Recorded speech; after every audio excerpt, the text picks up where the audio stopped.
নমস্কার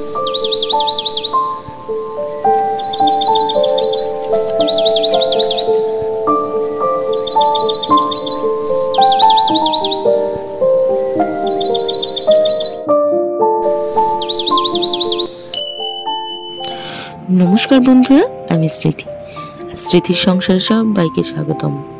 আমি ভালো আছি, আশা করি আপনারাও ভালো আছেন। বড়দের প্রণাম ও ছোটদের ভালোবাসা জানিয়ে আমি আমার ব্লগটি শুরু করছি। এখন বাজে সকাল 6টা। তো উঠেই রান্নাঘরে চলে এসেছি। এসে রান্নাঘরটা পরিষ্কার করে নিলাম। আর জানোই তো, মেয়েদের সব থেকে বেশি কাজ ওই রান্নাঘরেই থাকে। তো সকালবেলায় ছেলেকে স্কুলে পাঠাবো, ওই জন্য ধরো বিস্কুট রেডি করছিলাম, কারণ ও চা বিস্কুট খেতে ভীষণ ভালোবাসে। আর এদিকে ভীষণ গরম পড়েছে, ওর জন্য কিছুই ভালো লাগছে না। কালকে গ্রসারি আইটেমগুলো এসেছিলো, সেগুলো প্যাক করে রাখা হয়নি। ঘরে খুবই ইঁদুরের উপদ্রব, যদি এগুলো ঠিকঠাক জায়গায় না রাখি তো তবে ইঁদুরে ফুটো করে দেবে। ওই যে রাইস, তেল, তারপর লাইজল, এইসবগুলোই ধরো আমাকে কি বলবো, সেই গুপ্তধনের মতো লুকিয়েই রাখতে হয়। তো এই দেখো, তোমরা দেখেছো অনেকে আমি এই ঢোপেই জিনিসপত্র সব গুটিয়ে রাখি, যাতে ইঁদুর না ঢুকতে পারে। আর বাইরে তুলে কি হয় বলো তো, ধুলোবালি তো পড়বেই, মাকড়সার তো অন্ত নেই।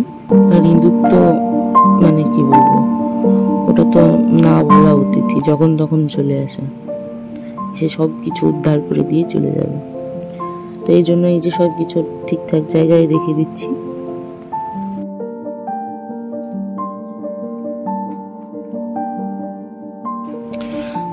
রাত্রে ঘুম হয়নি, ওই জন্য সকাল থেকে শরীরটা ভীষণ খারাপ, আর কিছু ভালো লাগছিল না। ওই জন্য ওকে বলেছিলাম যে একটু রান্না করো, আর আমি রাত্রে রান্না করব। তো ও বললো ঠিক আছে, আমি করে নিচ্ছি। তো ওদিকে রান্না করছি আর আমি এদিকে একটু ঘরদোর গুছিয়ে নিচ্ছি, কেননা সব এলোপাথারি হয়ে পড়ে আছে, আমি কিছুই করতে পারিনি। খুব গরম তো, ওই জন্য ছেলেকে ভেবেছিলাম নাড়িয়ে দেবো আমি নিজেই, কিন্তু সেটা আর করতে পারিনি। এই যে ছেলেকে নিয়ে বসে পড়েছি ছাদে, আর চারিদিকে ভাবটা দেখেছো, আগুনের ধোঁয়ার মতো একদম চারিদিকে ভাব বেরোচ্ছে। দিনের বেলাতেই মানে এরকম, রাত্রে তো হাওয়া নেই, রাত্রে তবুও একটু কষ্ট করে থাকা যায়, কিন্তু এই যে দিনের বেলায় একদম অন্ধকার, ফোন ক্যামেরায় একদম ধোঁয়া ধোঁয়া ভাব, মানে কোনো কিছুই স্পষ্ট নয়, আর এত একদম আগুন জল করছে। তো যাই হোক, আমি নিজে আর ন্যাড়া করতে পারিনি, সে ওর বাবাকে ডেকে নিয়ে এসেছি, ন্যাড়াটা করিয়েই দাও ছেলেকে, মাথাটা একটু পাতলা হোক। আর যা গরম পড়েছে না, ইচ্ছে করছে নিজেই নেড়িয়ে নিই নিজের মাথা।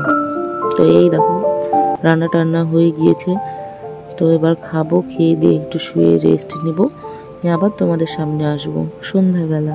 চলো দেখতে থাকো।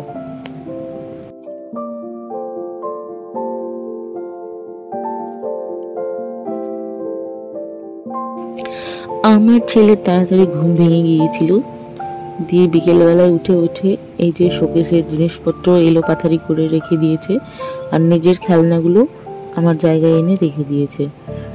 বুঝতেই পারছো, ছোট বাচ্চা তো, ও মানে এসব নিয়ে খেলতে বেশি ভালোবাসে, কিন্তু এইগুলো কি বলতো, যে আমি দেব তখন আর এগুলো নিয়ে আর খেলবে না। আমার তো এগুলো খুবই ভীষণ ভালো লাগে। আমি তো ছোটোবেলায়, জানো তো, সেই কলগেটের ভিতরে সেই পুতুল পাওয়া যেত ছোটোবেলায়, সে অনেকদিন আগের কথা। তো সেই জন্য আমি আমার মাকে জোর করে বলতাম যে ওই কলগেটই নিয়ে এসো, বড় কলগেট, যেগুলো ছোটো ছোটো পুতুল পাওয়া যেত।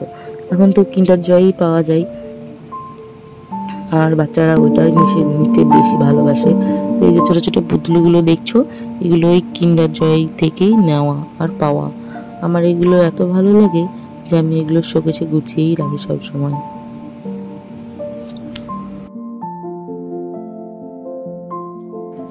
এখন সন্ধ্যাবেলা, তো সন্ধ্যাবেলা তো কিছু খেতেই হবে। আর আজকে অনেক দিন পরে বায়না হয়েছে যে চাউমিন, এগরোল এইসবই খাবে। তো ভাবলাম আজ 3-4 মাস হলো যে এসব কিছুই খাওয়া হয়নি, মানে সময় এসেছে যে আমাদের মেলা খেলায় গিয়েও আর এইসব চাউমিন, এগরোল এইসব খেতে আর ইচ্ছে করে না। তো বাড়িতে নিজেই বানিয়ে খেয়ে নিই আমরা। অনেকদিন হলো কিছুই বানানো হয়নি, তো আজকে বানাবো। এই যে দেখছো ডিমটা ভেজে নিচ্ছি, এটা চাউমিনের জন্য, আর এগরোলের জন্য ময়দা আগে থেকেই মেখে রেখেছি।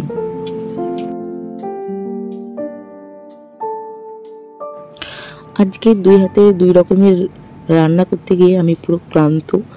তার উপরে গরমের তো সীমা নেই, মানে কি বলবো, ঢেলে দিচ্ছে গরম একদম। দিনের বেলায় তো হলো, রাত্রেও অত কিসের গরম ভাই, আমি আর পাচ্ছি না। তো আর মানে কি বলবো, আর কিছু বলার নেই আমার। তো বসে পড়েছি এখন এগরোল করতে। এগরোলের রুটিগুলো বানিয়ে নেব। আজকে বললামই তো দুটো একসাথেই খাবো, ওই জন্য তাড়াতাড়ি করে আমি ধরো সব কিছুই বানিয়ে নেব। এখন বাজে 9টা 10-15 বাজে। তো রাত্রে অনেকই হয়েছে, তো খাওয়া দাওয়া করে শুভ এই ভাবনায় আছি। কিন্তু যতই হোক না কেন, আমরা তো মেয়ে, রান্না বান্না খাওয়া দাওয়া সেরে বাসন কুসন না ধোয়া অবধি আমাদের মাথা থেকে যেন টেনশনই নামে না। এটাই অনেক পুরুষ মানুষে বোঝে না। এই যে দেখছো আমি এত কিছু করছি, তারপরেও মানে ছোটোখাটো খুঁত ধরার জন্য সেই প্রায় বসেই থাকে। তখন কি আর ভালো লাগে বলো? এইসব করতে তো অনেক খাটনি হয়, সেই খাটনিগুলো কারোর চোখেই পড়ে না। এই যে দেখছো তোমরা, আমি এত কষ্ট করে এই যে গরম খসলে এদের সমস্যা এইসব বানাবো, হ্যাঁ পারি না। এটা যে ভালো হয়েছে এই কথাটাও মুখ দিয়ে বেরোবে না, চুপচাপ মানে খেয়ে নেবে। হ্যাঁ, দিয়ে কয়েকদিন পরে যদি এই জিনিসই যদি খারাপ হয়, তখন বলবে যে সেই দিনেরটা ভালো ছিল। অথচ আজকে এই যে এত কিছু করছি, এগুলোর একবারের জন্য বলবে না যে ভালো হয়েছে। সত্যি বলছি, ভিডিও করা বলে নয়, আজকে অনেক বছর ধরে সংসার করছি তো তো ধরনটা সব বুঝেই গিয়েছি। যত ভালোই কাজ করি না কেন, বলবে না যে ভালো হয়েছে।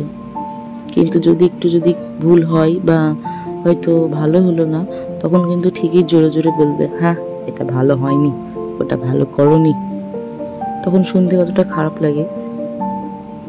একটা মানুষ কি সবসময় সব কিছু পরিপাটিভাবে করতে পারে? পারে না তো। আমি যেন, কেউই পারে না, ও নিজেও পারে না। চলো এই সব করতে করতে একটা গল্প দিই। আমি নতুন বিয়ে হয়ে এসেছি, তো কীভাবে রান্না করতে হয় আমি কিছুই জানতাম না। তো আমি তাও শাশুড়ির কাছে একটু একটু করে শিখতে শুরু করেছিলাম।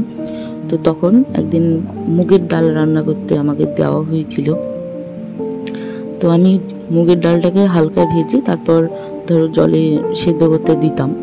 তো সেখানে আমার বর চলে এসেছে। ওকে তো দেখোই মাঝে সাঝে রান্নাঘরে, ও কিন্তু রান্নাগিরিও করে, হ্যাঁ রান্নাও পারে টুকটাক ভালোই। তো আমাকে এসে বলছে, হ্যাঁ এইভাবে মুগের ডাল হয়? এইভাবে মুগের ডাল হয় না। বললাম, না গো, এইভাবেই শিখিয়েছে তোমার মা। তো বলছে, দাঁড়াও আমি দেখছি, আমি করে খাওয়াবো আজকে মুগের ডাল। তাই বলে ডালগুলোকে বাটি থেকে মানে ভেজে নিয়েছি আমি হালকা করে। তবুও মুগের ডালের একটু গন্ধ তো বেরোবেই। তো সেই গন্ধটা মানে ছাড়ানোর জন্য মুগের ডালটাকে একদম কি বলবো কটকটে করে ভাজলো। ভেজে সেজে এবার জল দিয়ে দিল। আর আমি চুপচাপ দাঁড়িয়ে আছি, আমি আর কিছু বলছি না। দিয়ে সেই ডাল সিদ্ধ হতে হতে 1.5 ঘন্টা 2 ঘন্টা, না ডাল আর সিদ্ধ হয় না। তো শেষ পর্যন্ত ডালে ফড়ং টরং সবই দিল, কিন্তু ডাল আর সিদ্ধ হলো না। দুপুরবেলায় বললাম যে ওই ডাল দিয়ে তুমি ভাত খাবে, আমি খাবো না। তো সত্যি সত্যি ওকেই খাইয়েছি, আর ও বুঝে গিয়েছে সেই দিন আমি কি। বেশি বকা পছন্দ হয় না আমার এইসব বিষয়ে। তো এই দেখো গল্প দিতে দিতে এই যে চাউমিন হয়ে এসেছে। তো ওইদিকে এগরোল খাচ্ছে আর এইদিকে নিয়ে যাব চাউমিন, দেখি কি বলে। তো খাবার সময় জিজ্ঞেসও করেছিলাম যে কেমন হয়েছে বলো, শুধু হেসেছে আর কিছু বলেনি। আমাকে বুঝে নিতে হবে যে না ওটা ভালো হয়েছিল। ভাবো তাহলে কেমন মানুষ। চলো বন্ধুরা, আজকে ভিডিওটা আমার এই পর্যন্তই। আবার আগামীকাল দেখা হবে। তোমরা ভালো থেকো। Tata, bye bye.